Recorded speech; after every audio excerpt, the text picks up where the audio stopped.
माना जाता है कि शक्तिशाली जीवों के लिए नियम व कानून के कोई मायने नहीं होते, पर ताकत व समझदारी के साथ सिद्धांत भी शामिल हो जाए तो विशालकाय पर्वत भी झुकाए जा सकते हैं।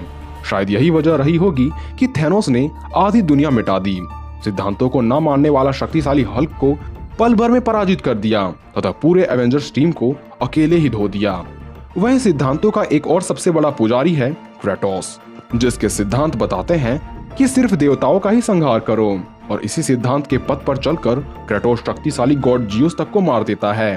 पर क्या हो अगर ये दो सिद्धांतों वाले बीस्ट एक दूसरे से ही उलझ जाएं? किसकी होगी जीत, आइए जानते हैं आज के इस वीडियो में। पर वीडियो में आगे बढ़ने से पहले वीडियो को जरूर लाइक कर दें। सबसे पहले बात करें थैनोस की, तो थैनोस टाइटन के परिवार में जन्मा होनहार, ताकतवर तथा अक्लमंद म्यूटेंट है, जिसका जन्म टाइटन नामक प्लेनेट में हुआ। थैनोस का रिश्ता टाइटन के एक रॉयल फैमिली से है, लेकिन जो कि जन्म के समय ये थोड़ा विकृत रूप में पैदा हुआ था, इसलिए वहां के लोगों ने इसे राक्षस तथा अपशगुन कहा और इसके बारे में ऐसी भविष्यवाणी करी गई कि ये पूरी दुनिया मिटा देगा। इसलिए थैनोस का बचपन काफी कष्ट भरा रहा, क्योंकि कोई भी टाइटन वासी इससे बात करने से भी डरते थे। हालांकि थैनोस शुरू से ही काफी जीनियस था, इसलिए दुनिया मिटाने की भविष्यवाणी को झुटलाने के लिए लोगों को यह सलाह देता है कि जल्द ही टाइटन मिटने वाला है। इसे बचाने का एकमात्र तरीका है यहाँ की आधी आबादी को मिटाना, क्योंकि यहाँ जनसंख्या एक्सट्रीम लेवल पर बढ़ चुकी है। थैनोस की इस बात को सुनकर सभी थैनोस को टाइटन से बाहर निकाल देते हैं, पर थैनोस की भविष्यवाणी सच साबित होती है। बढ़ती आबादी, प्रदूषण तथा सूखे जैसी आपदा के कारण लगभग सभी टाइटनवासी का सफाया हो जाता है, और उस दिन के बाद से पूरे यूनिवर्स में संतुलन बनाने की थैनोस शपथ लेता है, ताकि कोई और प्लेनेट दूसरा टाइटन न बन जाए। इसलिए बाकी दुनिया बचाने के चलते ये आधी दुनिया मिटाने निकल पड़ता है, और साथ में इसके रहती है इसकी शक्तिशाली आर्मी। बात करें थैनोस के पावर्स एंड एबिलिटीज की, तो स्ट्रेंथ के मामले में यह हल्क को भी मात दे चुका है, और मात ही नहीं, यह हरे पहाड़ को इस प्रकार तोड़ दिया कि हल्क बैनर से दोबारा हल्क बनना ही नहीं चाह रहा था। थैनोस ने लगभग सभी एवेंजर से फाइट करी है और सभी को फिजिकली मुकाबले में हराया है। यहाँ तक कि यह एक साथ कैप्टन अमेरिका और थोर को भी संभाल चुका है। जीनियस आयरन मैन को भी अच्छी खासी चोट पहुंचा चुका है, और तो और इसने विजन के वाइब्रेनियम स्कल को फोड़ते हुए वहां से माइंड स्टोन निकाल चुका है। और थैनोस तथा कैप्टन मार्वल के मुकाबले को कोई कैसे भूल सकता है। यूं तो कैप्टन मार्वल को एमसीयू का सबसे स्ट्रॉन्गेस्ट कैरेक्टर बताया जाता है, पर थैनोस से हुए मुकाबले में थैनोस ने उसे किसी कूड़े की तरह दूर फेंक दिया था। बात करें थैनोस के ड्यूरेबिलिटी की, तो थैनोस की सहन शक्ति को आप ऐसे समझ सकते हैं कि इसने अपने गॉन्टलेट पर सभी इन्फिनिटी स्टोन के शक्ति को बर्दाश्त कर लिया है, जबकि इसी स्टोन के प्रभाव से हल्क को काफी नुकसान पहुंचा था। यहाँ तक कि हल्क खुद गामा रेडिएशन से बना हुआ है, पर स्टोन की गामा रेडिएशन हल्क के बाजुओं को जला देती है और आयरन मैन का अंत कर देती है। शक्तिशाली होने के साथ साथ थैनोस के ड्यूरेबिलिटी के हमें कई सबूत देखने को मिलते हैं, क्योंकि इसने हल्क के कई वार को सहा है, आयरन मैन से भी पिट चुका है। यहाँ तक कि पूरे एवेंजर्स टीम में ऐसा कोई मेंबर नहीं जिसने इस पर अपने हाथ न आजमाए हो। अब चाहे वो गार्डियन का हमला हो, थॉर तथा कैप्टन का लाइटनिंग हमला हो, कैप्टन मार्वल का फोटोन ब्लास्ट हो, स्कारलेट विच की जादुई शक्तियां हो, या सभी स्टोन से सजे हुए इन्फिनिटी गॉन्टलेट पहनना हो। इन्फिनिटी गॉन्टलेट पहनने के बाद भी इसे कोई चोट पहुंचा नहीं सकता। इन्फिनिटी गॉन्टलेट के पहनने के बाद भी इसमें कई अनोखी खूबियां जुड़ जाती है, जिसकी मदद से ये अपनी शक्तियों को और भी अधिक बढ़ा सकता है। कहीं भी खुद को टेलीपोर्ट करवा सकता है, समय में कहीं भी आ जा सकता है, मन के सोचने से ही चीजों को उठा सकता है, दूसरों को कंट्रोल कर सकता है, और इसी गॉन्टलेट के साथ थैनोस की एक चुटकी से ही आधी दुनिया मिट चुकी है। खैर ये शक्तियां तो थैनोस अपने इन्फिनिटी गॉन्टलेट के साथ पोजेस करता है, पर बात करें जियूस किलर क्रेटोस की, तो स्पार्टन योद्धाओं के परिवार में जन्मा ये योद्धा जियूस का सबसे शक्तिशाली संतान है। ये ना तो पूरी तरह से इंसान है और ना ही गॉड, लेकिन डेमी गॉड ये क्रेटोस स्पार्टन सेना का सेनापति है, जो कि एरिस की इशारों पर गॉड ऑफ वॉर के लिए कार्य करता था। पर एक दिन एरिस के छलावे के कारण क्रेटोस के हाथों ही उसी की पत्नी और बेटी की हत्या हो जाती है, और तब से वो कहलाता है घोस्ट ऑफ स्पार्टा। अपने परिवार के मौत का बदला लेने की जिद इसे गॉड ऑफ वॉर एरिस भी नहीं रोक पाता। क्योंकि क्रेटोस एरिस को मारकर खुद बनता है युद्ध का देवता। गॉड ऑफ वॉर बनने के बाद क्रेटोस शांत नहीं बैठ जाता, बल्कि अब ये अपने पिता यानी ज़ियुस और सभी ओलंपियन गॉड्स को अपना शत्रु मान बैठता है, क्योंकि इन्हीं गॉड्स के कारण इसके पूरे परिवार का अंत हुआ था।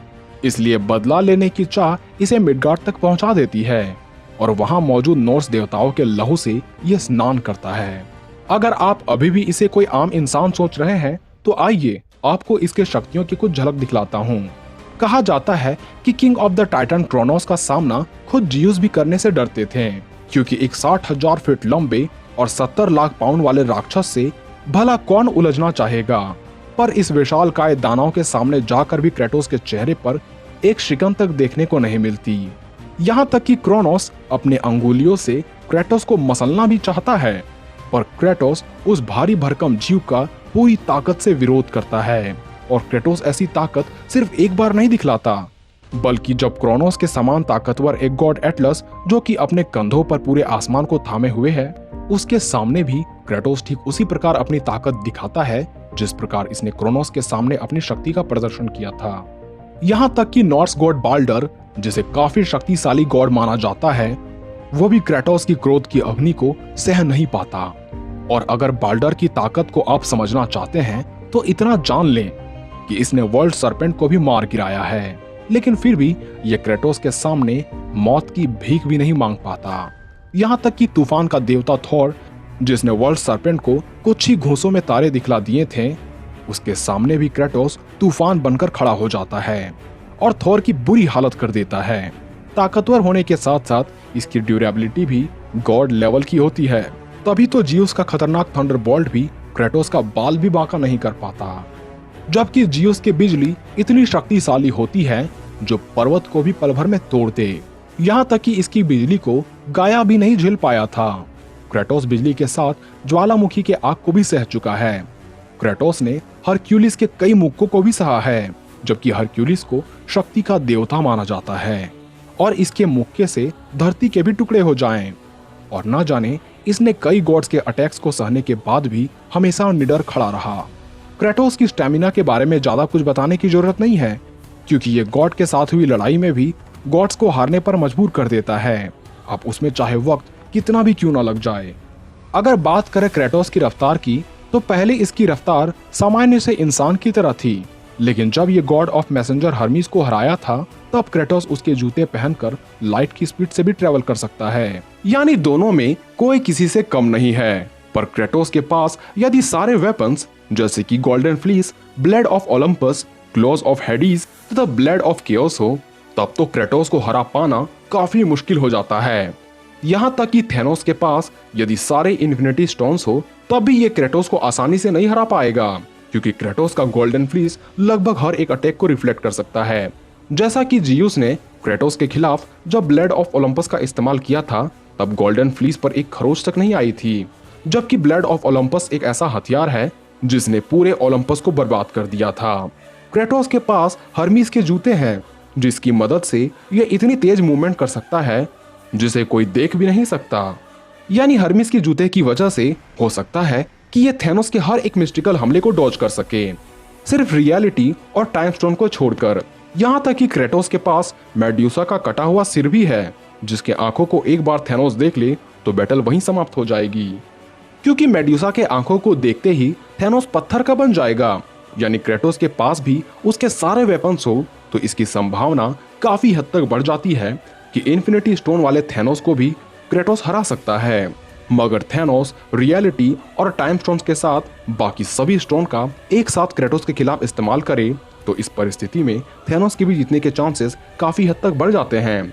यानी दोनों अपने घातक हथियारों से लैस हो तो जो सबसे पहले हमला करेगा उसके जीतने के चांसेस उतने अधिक बढ़ जाएंगे। पर यदि दोनों बिना हथियार के हो तो इस पर दावे के साथ कहा जा सकता है कि क्रेटोस थेनोस के रक्त से स्नान करेगा।